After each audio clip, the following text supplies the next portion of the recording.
Don't forget your lip gloss. That's what I said. I didn't mean it as a joke, or sarcasm, or even as an insult. It just slipped out of my mouth like a reflex, like muscle memory. She turned, blinked twice. What? You always take it when you're going to see him. Silence. Not rage. Not denial. Not confusion. Just silence. Then, a smirk, like she couldn't help herself. That was the moment I knew. Knew that everything I had suspected for the last 17 Tuesdays at 8:12 p.m. was true. That the scent she wore wasn't for the board meeting. That the unread messages I wasn't supposed to see weren't from her manager. That the seat adjustments in her car weren't from the mechanic.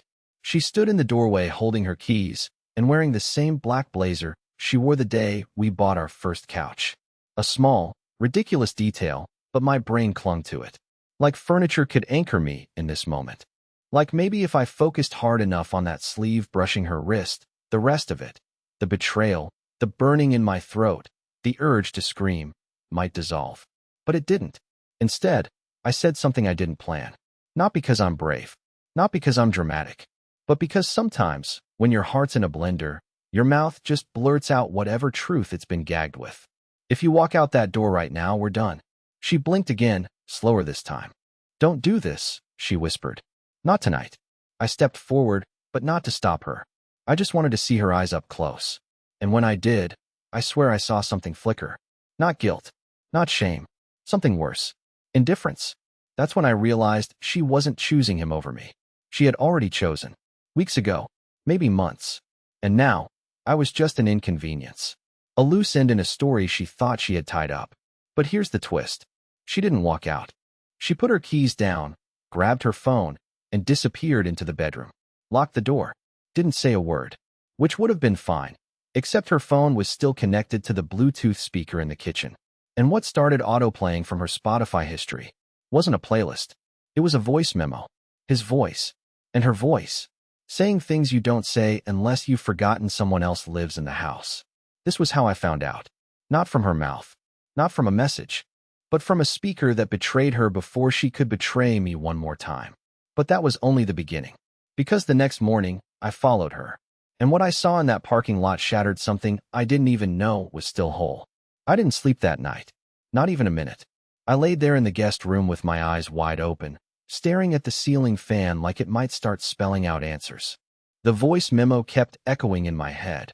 His laugh, her whisper, the sound of them talking like I didn't exist. Not just physically, like I never mattered. At 6:02 a.m., I heard the front door creak open. She thought I was asleep. She always moves quieter when she's guilty. I let her go. Waited 5 minutes. Then I grabbed my coat, wallet, and keys, and followed. I didn't have a plan. I just knew I had to see it for myself. I needed visual proof to silence the last part of me, still hoping this was all some mistake, some twisted misunderstanding. I didn't even have to guess where she was going. Her Tuesday meeting location hadn't changed in 3 weeks. Some health and wellness center tucked behind an auto body shop and a bakery. She never came back with smoothies or fitness advice. I always wondered. I parked across the street and waited. She arrived 5 minutes later, looking like she hadn't slept either. Still put together, though. She's always been good at that, falling apart inside while looking flawless outside. It's an art form I never learned. At first, nothing happened. She just sat in her car, checking her phone. Probably texting him. Probably deleting texts too.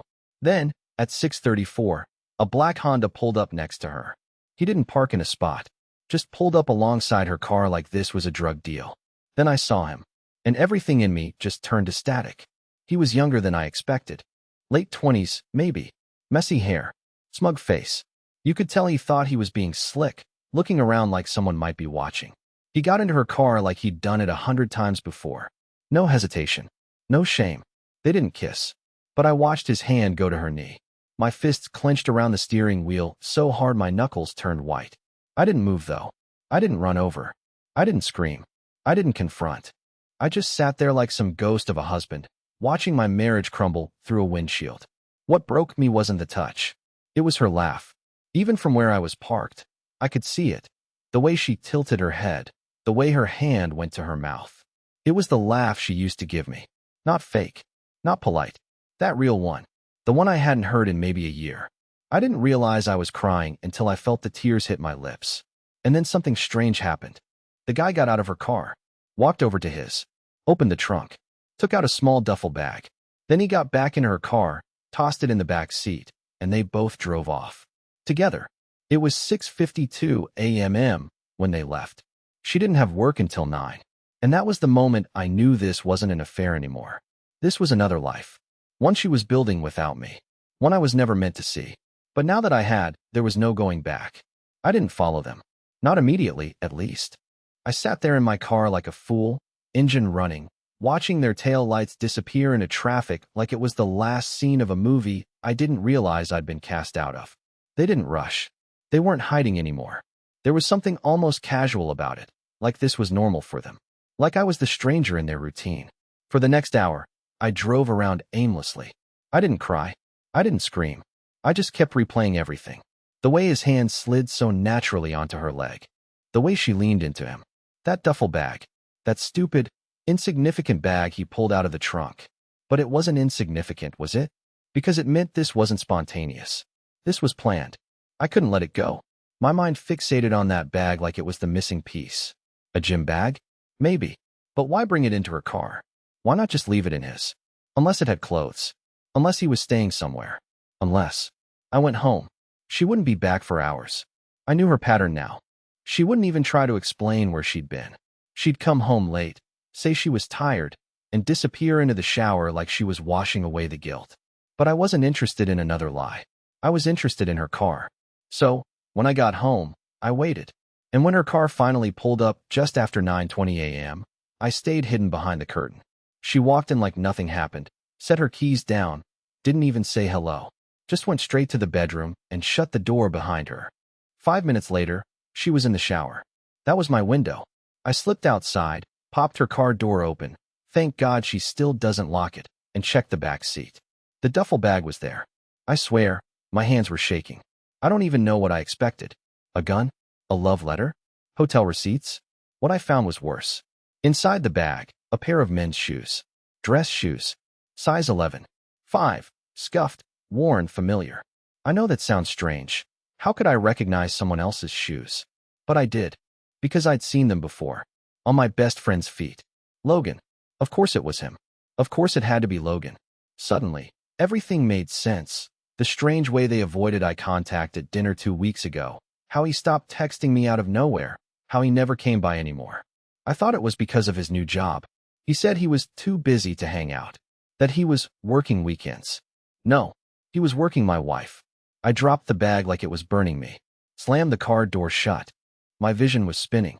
I couldn't breathe. It wasn't just betrayal. It wasn't just infidelity. This was treason. From both of them. The shower turned off. I ran back inside like nothing happened. Sat on the couch, pretending to scroll through my phone, pretending I hadn't just seen my world rot from the inside out. She came out in a towel, casually asked if I wanted coffee. I nodded. I wanted to ask 100 things. But I didn't. Because I wasn't ready. Not yet. I needed proof. I needed more. And I knew exactly where I was going to find it. I didn't sleep that night either. I just laid there listening to her breathe next to me, like nothing was wrong. Like she hadn't spent the morning with a man I used to call my brother. She turned in her sleep a couple of times, mumbled something, even reached for me once, but I didn't move. I stared at the ceiling, cold, calculating, wondering how long I'd been living in a version of my life she rewrote without me. I had 2 goals now: stay invisible and stay smart. Anger would blow it all up too soon. Confronting her would only give her time to lie, clean up, deflect. I needed the kind of proof no one could deny. Not her. Not Logan. Not even me. She forgot something a long time ago, maybe because she never thought she'd need to remember it. When we got her a new phone last year, I helped her set up iCloud backup and linked it to our shared laptop. She was always careless with technology, hated passwords. So I created one for her. One she never changed. I never told her it auto-synced all her photos and files to the MacBook I kept in the upstairs office. She barely went in there. I used it for invoices and boring tax stuff. It was invisible to her, but not to me. So while she was at work, or wherever she pretended to be, I opened the laptop, signed into her account, and started digging. The first thing I noticed was the photo count. Over 9,000 photos. I knew for a fact she had deleted most of her pictures last year to clear space. But apparently, She'd just been hiding them. Most of them were boring. Selfies, food, goats, of course. But then I filtered by recently deleted and recovered them. That's where it started. There was a picture of her in a car, taken from the passenger seat. Not a selfie. A real photo. Her laughing, seatbelt across her chest, a hand on her thigh. A man's hand. And it wasn't Logan's. That photo knocked the wind out of me harder than anything else so far. Because this hand didn't belong to Logan. I would have known. Logan wears a silver ring on his index finger. Always has. This guy didn't. Different wrist, too. Different skin tone. It wasn't Logan. It was someone else. That changed everything. I kept scrolling. More pictures.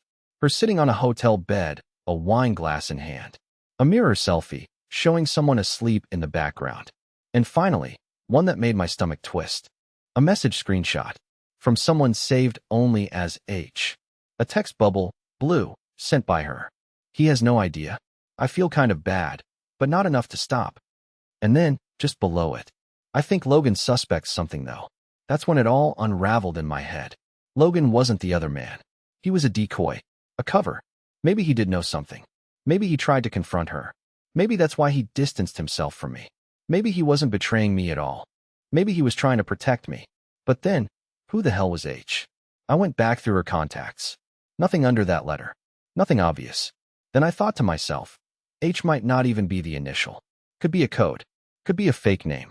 So I checked her calendar. She had recurring entries titled H Project every Tuesday for the last 6 months. The location, always vague. Off-site, workshop, client field visit. I copied the full address from one entry and pasted it into Google Maps. It was a residential street. Not a business. Not a barn. Not a cafe. A house. So the next Tuesday, I took the day off work. I parked down the block. And I waited. What I saw next was something I wasn't prepared for. Not because I hadn't expected the betrayal, but because I hadn't expected who opened the door to let her in. It's a weird detail to remember, I know. But for some reason, the moment burned into my brain wasn't her walking into the house. It was him opening the door in socks. No shoes, no jacket, no rush. Just standing there casually, like he'd been expecting her. Like this was routine. Comfortable. Intimate. He was older than I expected. Late 40s, maybe early 50s. Gray hair, clean-shaven, glasses. He looked like someone's dad. Not a gym rat. Not some flashy predator. Just a man who seemed annoyingly calm. She walked past him without even glancing around. No hesitation. No second thoughts. She kissed him on the cheek as she walked in, like they'd been living that moment for years. He closed the door behind her, and just like that, she disappeared inside. I sat frozen in my car, gripping the steering wheel so tight I thought I might snap it off. I don't know what I had expected. A younger guy? A coworker? Someone I could hate easily? This man looked like he taught night classes or played piano at church on Sundays. What the hell was this? I checked the address again to make sure I hadn't made a mistake. The name tied to the property was Henry Caldwell. I didn't know a Henry Caldwell, or I thought I didn't. But the name started digging at something in the back of my head, like a splinter you can't quite reach. I opened Facebook on my phone and searched the name. Nothing. Then I tried LinkedIn. Still nothing useful. I Googled him, added the city, added nonprofit. And then finally, something popped. Henry Caldwell. Retired board member of the Goat Rehabilitation Foundation, the same one Lorraine works for. Her nonprofit. He wasn't a stranger. He used to be her boss. Now he was what? Her lover? Her sponsor? Her second life? It got worse. I found an old newsletter from the foundation dated 8 months ago. There was a full-page feature, Farewell to Our Beloved Henry Caldwell, with a big picture of him smiling in front of a barn. Standing next to him in the photo, Lorraine, arm around his shoulder, smiling wider than I've seen in years. They knew each other. They'd known each other for a long time. And I had been so unbelievably blind. I should have left it alone. I should have taken that moment and walked away. But something inside me cracked open completely. I wasn't just betrayed. I was erased. Replaced. Made small and dumb in the story of my own life. So I waited. And at exactly 3:12 p.m., 4 hours later, she came out of the house. Hair pulled back, jacket off her shoulders, phone in her hand. She was smiling. Not fake. Not tired. That same real smile I hadn't seen in forever. He stood at the door again, watching her walk away like it was their last scene in a play they'd both memorized. And just before she got in her car, she turned, walked back to him, and kissed him. Not on the cheek. Full. Soft. Slow. She didn't see me parked a block down. I made sure of that. But in that moment, something in me turned colder than I ever thought I was capable of being. This wasn't an affair. It was a relationship. And I was the one cheating myself by pretending otherwise. But the worst part? When she got home that night, she gave me a hug. A real one. Like she felt sorry for me. Like she thought I was too stupid to know. But now I knew everything. And I had one final move to make. I didn't sleep again. At this point, insomnia was a better companion than the woman lying next to me. I stared at the back of her head for hours, wondering how many times she'd whispered his name while I was in the next room doing the dishes or paying our bills. There was a time when I thought I'd spend the rest of my life loving her. Now I was calculating how to corner her like a suspect in a crime scene. I didn't want justice anymore. I wanted clarity. I needed to hear her lie to my face while I already had the truth in my back pocket. I wanted to watch her squirm under the weight of the story she had built. And I needed to know, was it just him? Or was there more? Because if she could kiss him like that in broad daylight and come home to me like it was nothing, what else was she capable of? That's when I remembered the calendar. Her shared Google Calendar. We set it up 5 years ago, back when she used to double-book dinner with work events and miss our anniversaries. I had access then. Did she ever revoke it? I opened the app on my laptop, held my breath, and clicked. She hadn't. There it was. Her full week, laid out in color-coded blocks. Staff meetings, supply runs, project names like field inspection, transport pickup, and buried in Friday afternoon. H committee, 2 p.m. No address, of course, just a vague title. But then something struck me, an idea so simple I almost laughed. I opened a new event on the shared calendar and typed, Emergency Donor Meeting, Foundation Board, 11 a.m./office conference room. I marked it as required, and I invited him. Henry Caldwell. That's the thing about old people and Google. They never double-check anything, especially when it sounds official. Especially when it looks like it came from inside the organization. She would assume the board called the meeting. He would assume it was a scheduling mix-up. Neither of them would realize it came from me. Now I just had to get to the office first. Friday morning, I called in sick. Said I had food poisoning. My boss didn't ask questions, he never does. By 9:30 a.m., I was already parked outside her foundation's main building, sitting in the lot like a man about to watch his life catch fire. She arrived at 10:11, late, holding her phone, looking annoyed.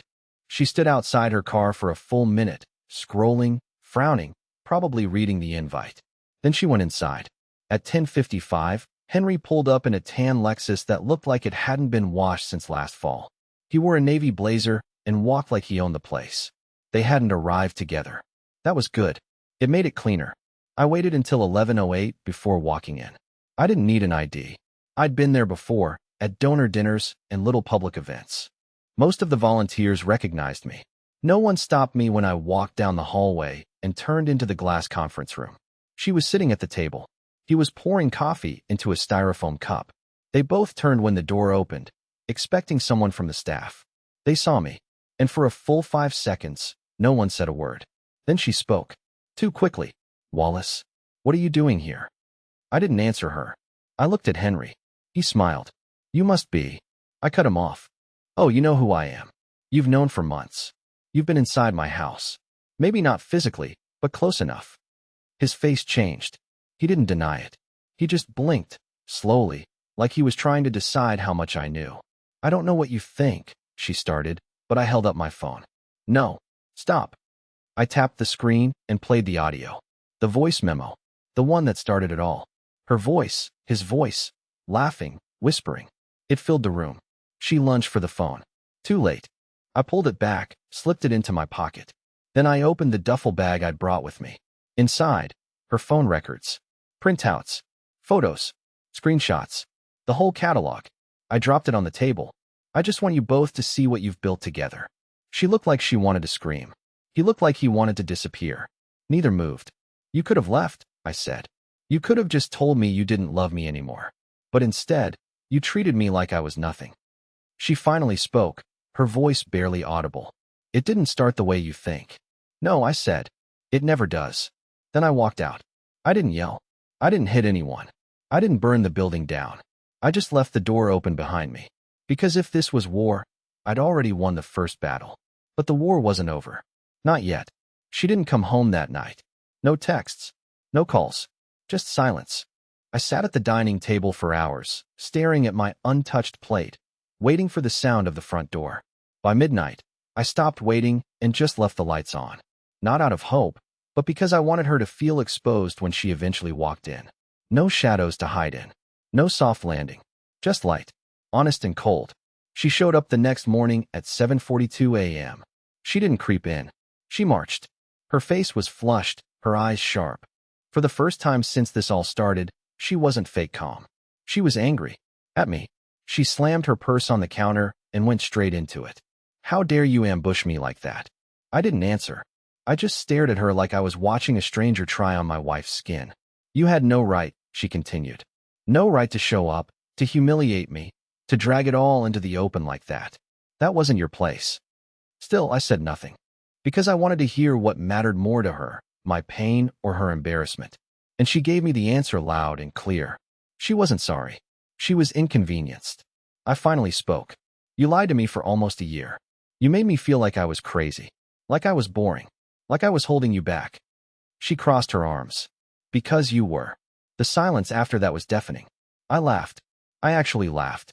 Not because it was funny, but because it was so perfect.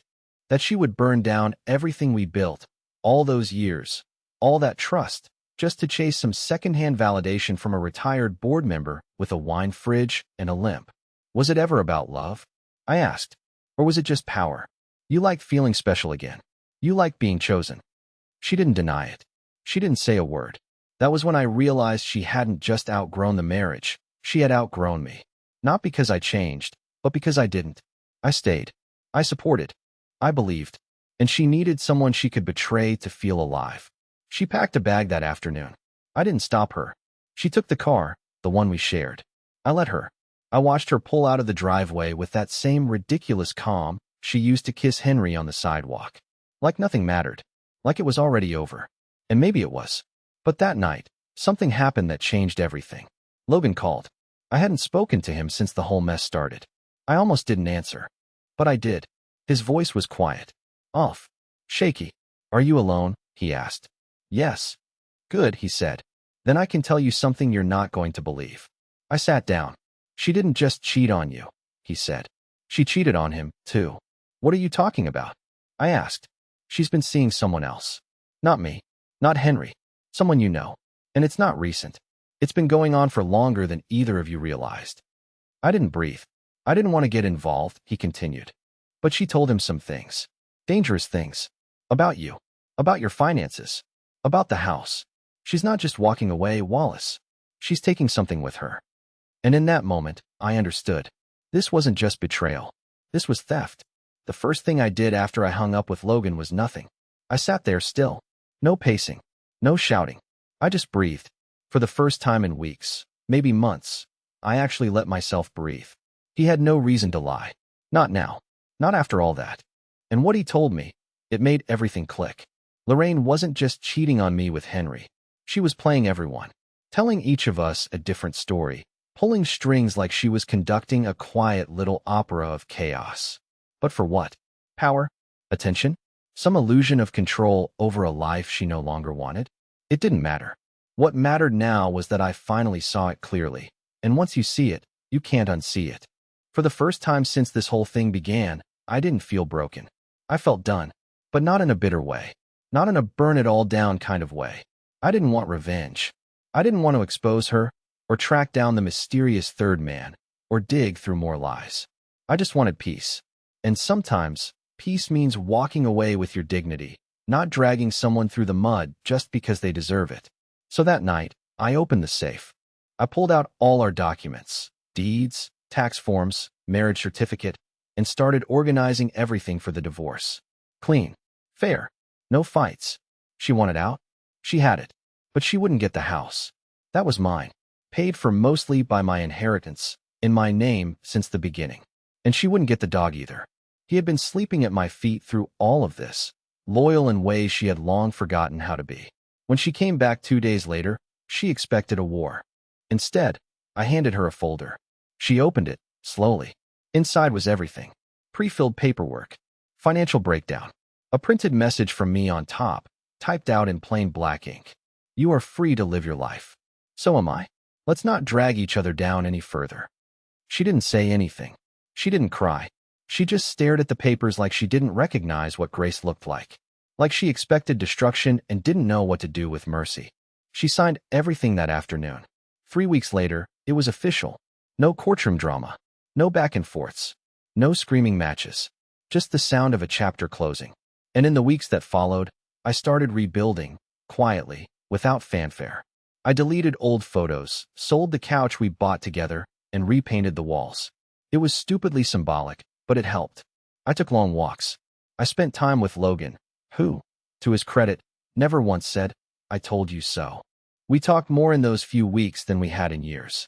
I even called my mom, for no reason other than to hear someone say, "I'm proud of you." And strangely, I believed it. Lorraine moved to another city. I heard from someone she started working in a different nonprofit. Henry didn't go with her, shocking no one. As for the mystery third guy, I never found out who he was. And honestly, I stopped caring. Because this story was never really about them. It was about me.